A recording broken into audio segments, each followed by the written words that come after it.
कटे रत जो वहाई वाह कातिल है फुथी।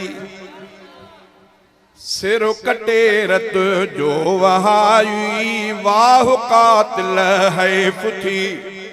सजदे में इब्ने अली हो शाह कातिल है फुथी। सजदे नारे तकबीर शाने हजरत अली उल मुर्तजा अलहाज इमदादुल्लाह साहब फुलपोटो। नारे तकबीर शाने सहाबा। सिर कटे रत जो वहाई वाह कातिल है फुथी।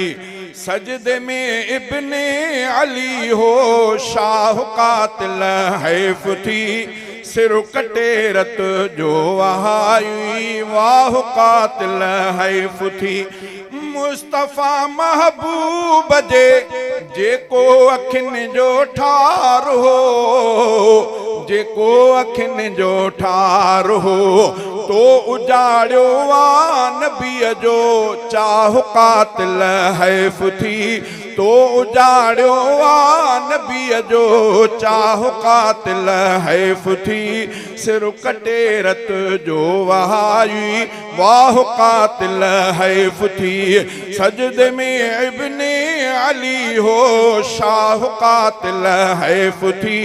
सिर कटे रत जो वहाई वाह कातिल है फुथी। तो लिखो हो दीन ले तुझी मदद घुर्जे हुसैन। तुझी मदद घुर्जे हुसैन।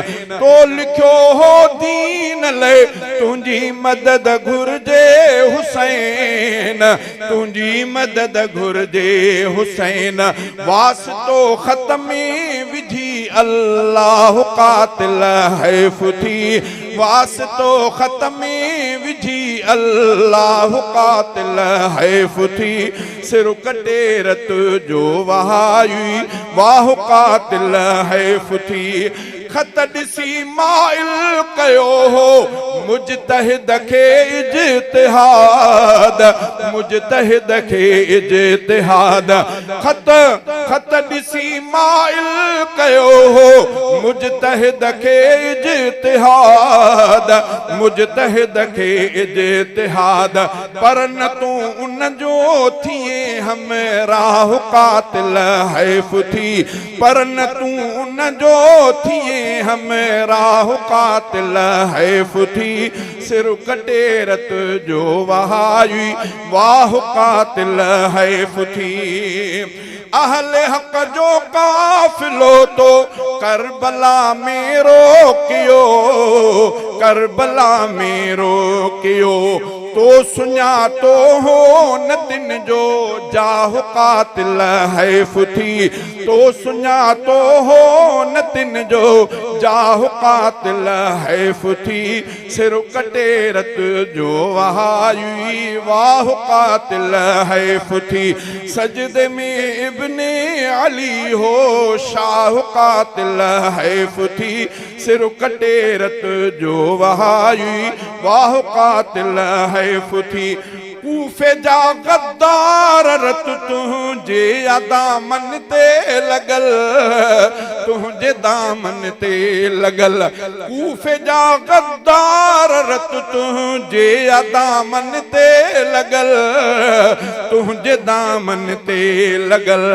तो ते शाहिद आ मुहर्रम माह कातिल है फुथी। तो ते शाहिद आ मुहर्रम माह कातिल है फुथी। सिर कटे रत जो वहाई वाह कातिल है फुथी। सजदे में इब्ने अली हो शाह कातिल है फुथी। सिर कटे रत जो वहाई वाह कातिल है फुथी। सूरत इब्ने सबा लश्कर इब्ने जियाद।